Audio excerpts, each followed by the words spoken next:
Assalamualaikum warahmatullahi wabarakatuh. Waalaikumsalam warahmatullahi wabarakatuh. Iya, selamat pagi Bapak Ibu peserta dari BPBD DKI Jakarta ya. Iya, selamat bertemu di Sentul nih di Bogor. Sudah jauh-jauh datang ke sini untuk tentang kebencanaan, mau belajar. Sebelum kita mulai nih Bapak Ibu, saya ingin yel-yel terlebih dahulu nih. Salam tamu 3 kali ya kalau saya bilang BPBD DKI Jakarta. Siap? Saya bilang BPBD DKI Jakarta. Tangguh, tangguh, tangguh. Waduh, Mas ya, nanti kayaknya lebih bersemangat nih ya kalau setelah mulai kegiatan ya. Kita lanjut, Bapak Ibu sudah hadir sini dengan saya bertemu untuk materi kebencanaan.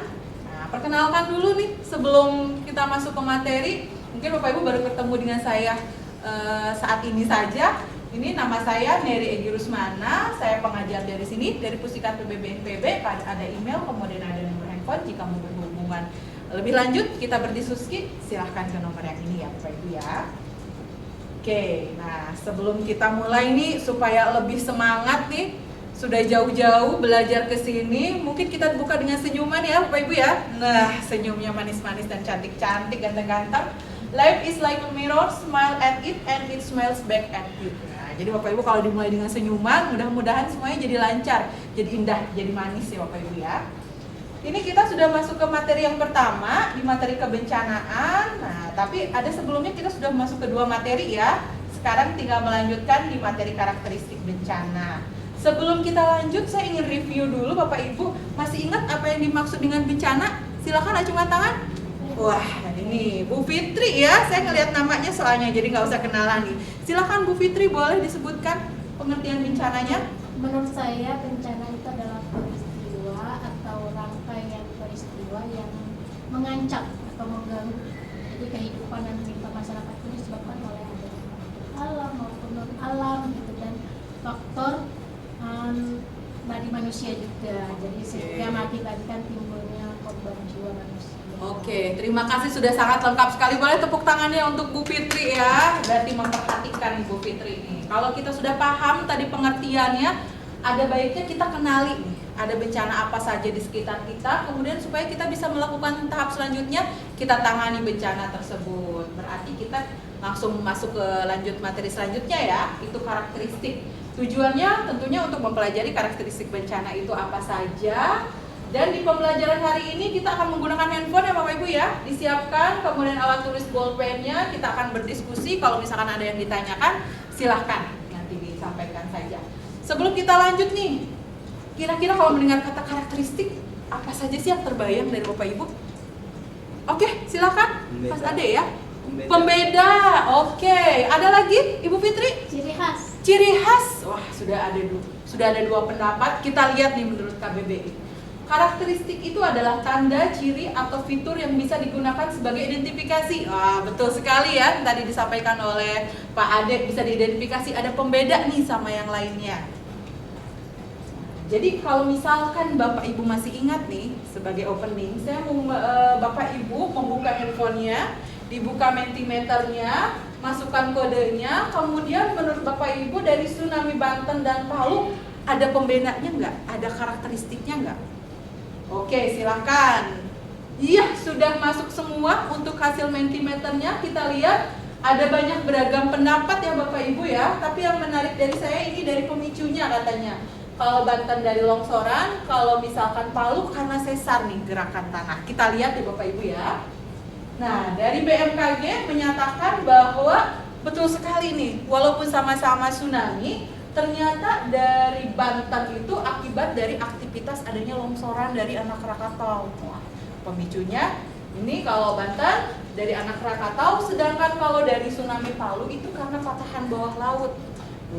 Ternyata setelah kita lihat tsunami saja bencananya sama, pemicunya bisa beda ya Bapak Ibu ya. Apalagi tentunya dengan bencana-bencana yang lain.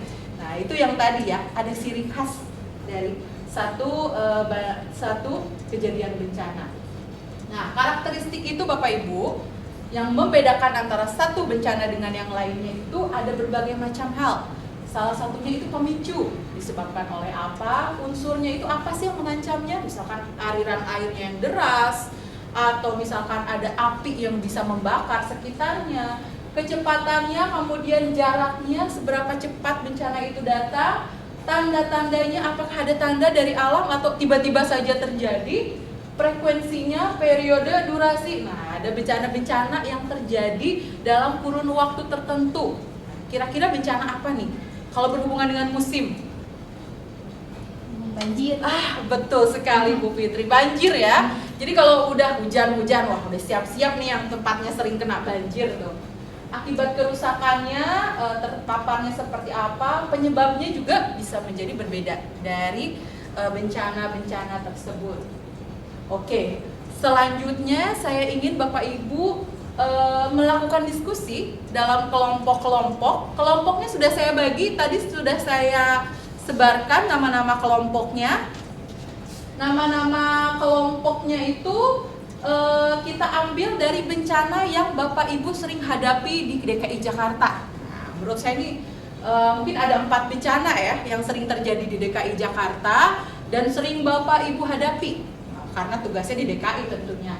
Yang satu kebakaran, kemudian yang kedua gempa bumi, yang ketiga banjir, dan keempat COVID.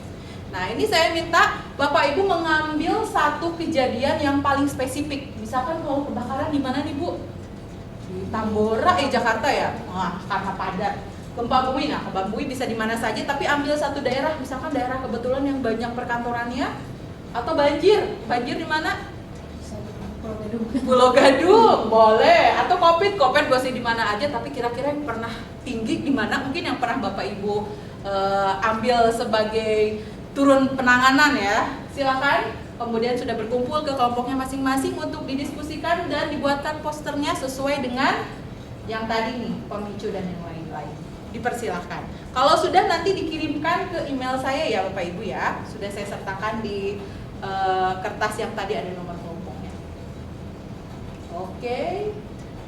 Selanjutnya silakan peserta perwakilan kelompoknya untuk melakukan presentasi. Tadi sudah masuk. Ya, terima kasih banyak kepada peserta yang sudah melakukan presentasi nih. Salah satunya saya ambil tadi nih kelompok 3 ya, Banjir Jatinegara. Wah, ini spesifik sekali. Sepertinya saya aja bukan orang Jakarta ini sudah sering nih mendengar kata ini ya, Banjir Jatinegara. Pemicunya curah hujan yang tinggi bisa di kota Jakarta ataupun kota Bogor. Nah, kenapa berhubungan dengan Bogor kira-kira? Karena airnya dari Bogor, kiriman ya. Oke. Jadi sebetulnya sudah bisa agak diprediksi nih kalau Bogor udah hujan deras, dari pintu airnya udah kelihatan ya, Mas Ade ya. Iya. Oke, terima kasih tadi sudah lengkap, kemudian ada masukan dari berbagai rekan kelompoknya ya. Kira-kira menurut rekan-rekan yang ada di sini, apa sih yang didapatkan dari hasil diskusi yang tadi? Ada yang mau menyampaikan? Ada. Oh, silakan Ibu Fitri. Jadi setiap bencana itu sebenarnya memiliki pembeda. Jadi ada karakteristiknya tergantung lingkungan deh.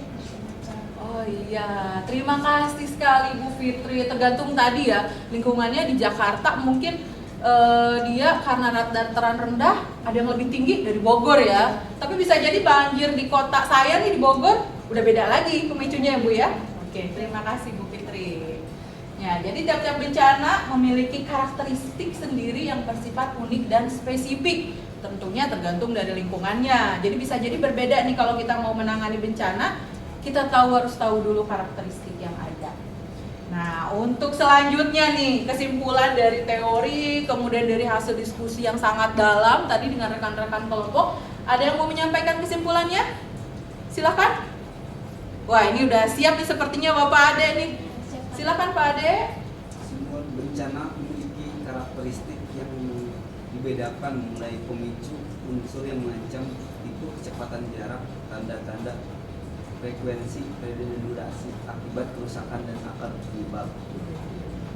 Mantap, lengkap sekali ya. Jadi kesimpulannya pembedanya dari yang tadi ya. Ada poin-poin pembeda dari pemicu, karakteristik, tanda-tanda dan sebagainya.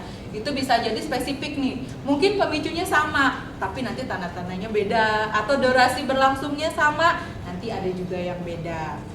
Oke. Tadi sudah detail sekali nih karakteristiknya itu dibedakan atas berbagai macam hal yang tadi ya, yang sudah Bapak Ibu ketahui. Nah, setelah kita tahu, karakteristik di tempat saya, misalkan saya orang Jatinegara nih, saya sudah tahu karakteristik bencana saya seperti ini. Kira-kira untuk apa sih saya mengetahui karakteristik bencana itu? Ada pendapat? Ada. Oh, silakan Bu Fitri. Ya, biar bisa mengetahui pencegahannya, apa yang harus dilakukan seperti itu. Oh iya, terima kasih banyak. Jadi kalau sudah tahu tadi pemicunya apa atau durasinya apa, atau bisa jadi bulannya kapan ya Bu ya. Nah, karakteristiknya sudah ketahuan nih. Aduh, mau hujan nih bulan-bulan segini, berarti sudah bisa melakukan, saya harus melakukan apa sebelum itu terjadi, atau persiapan. Kalau bisa dicegah, bagus dicegah. Kalau tidak, berarti kita memitigasi. Mitigasi itu apa? Nah, akan Bapak Ibu pelajari setelah ini ya di materi manajemen resiko. Nah, jadi sebagai penjembatan untuk belajar selanjutnya supaya lebih lengkap nih Bapak Ibu. Nah, tentunya tadi sudah terjawab bahwa untuk menentukan langkah apa yang akan kita lakukan untuk menanggulangi bencana. Oke, sekarang kita akan melakukan evaluasi. Nah, tentunya tentang karakteristik bencana, tapi saya mau bertanya tentang ancaman bencana yang kebetulan tidak ada di Kota Jakarta. Nah, tapi mungkin bisa jadi Bapak Ibu tahu ini karakteristiknya seperti apa. Kalau untuk gunung api nih, Merapi, kira-kira boleh dijelaskan, ada yang mengetahui tentang karakteristik dari bencana di gunung api? Silahkan. Biasanya kalau ada aktivitas gunung Merapi itu hewan-hewan turun dari gunung seperti itu. Oh iya, karena mungkin kalau di Merapi ya masih banyak hewannya ya. Jadi biasanya hewan itu lebih apa? Daya perasaannya lebih tinggi nih terhadap gerakan-gerakan di tanah. Jadi dia biasanya turun. Dan juga tadi nih ada masukan juga, ada gerakan dari seismik gunung apinya yang tinggi. Nah, sudah ada biasanya dari yang menyampaikan dari instansi yang khusus nanti ya Bu ya. Ya, yang akan menyampaikan itu PPMBG atau apa yang memegang dari gunung api. Terima kasih banyak Ibu Fitri. Ada pertanyaan Bapak Ibu sebelum kita selesai? Silakan Bapak Ade. Apakah karakteristik ini bersifat tetap dan bisa terus digunakan? Aduh, bagus sekali pertanyaannya. Kita sudah membahas beberapa karakteristik. Bu, saya sudah tahu nih karakteristik di tempat saya. Apakah karakteristik itu bisa terus saya pegang? Bisa terus saya jadikan acuan untuk melakukan penanganan? Ada yang bisa menjawab dulu sebelum saya jawab? Bisa mungkin Bu. Oh, silakan Bu Fitri. Nah, dia tidak terus atau tidak tetap karena ada faktor lingkungan yang mempengaruhi. Betul sekali ya, begitu ya Pak Ade ya. Jadi tidak selalu tepat karena kan tadi ada faktor dari lingkungan juga yang mempengaruhinya. Pemicunya dari mana nih tadi? Seperti tadi kalau banjir Jatinegara. Oh, dari Bogor. Kalau Bogornya sudah berubah lingkungannya, ya bisa jadi itu akan jadi tidak banjir atau banjirnya jadi lebih besar nih. Atau misalkan di Kalimantan, IKN, wah dulu masih bentuknya hutan, banjirnya masih hanya sedikit. Kalau sudah jadi ada modernisasi di sana, sudah pindah, sudah berbeda lagi karakteristiknya. Mungkin seperti itu ya, selalu diupdate ya Pak Ade ya. Terima kasih banyak nih pertanyaannya dan Bu Fitri yang sudah menambahkan. Wah, ini sepertinya sudah cukup paham tentang materi karakteristik ini. Nah, saya ingin mengutip ada satu quotes yang menyatakan, "The beautiful thing about learning is that no one can take it away from you." Nah, jadi ilmu-ilmu yang sudah Bapak Ibu dapatkan hari ini adalah suatu anugerah yang Bapak Ibu terima yang tidak bisa orang ambil dan hanya Ibu mungkin yang bisa memanfaatkannya dari ilmu tersebut.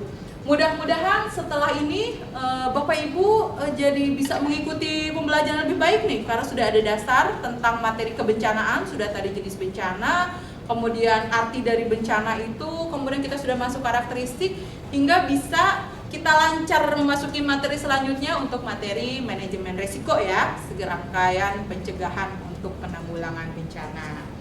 Mungkin itu, terima kasih banyak sudah bertemu di hari ini. Saya kutip lagi nih hashtag BNPB, pelatihan harus mendahului bencana dan siap untuk selamat. Jadi Bapak Ibu sudah hadir di sini. Sebelum bencana itu terjadi, saya acungkan jempol. Semoga ilmu-ilmu yang didapatkan bisa bermanfaat untuk Bapak Ibu di lain waktu. Tentunya di tugas ketika bertugas di BPBD DKI ya. Terima kasih banyak Bapak Ibu. Oke, boleh tepuk tangannya supaya lebih bersemangat ya. Terima kasih.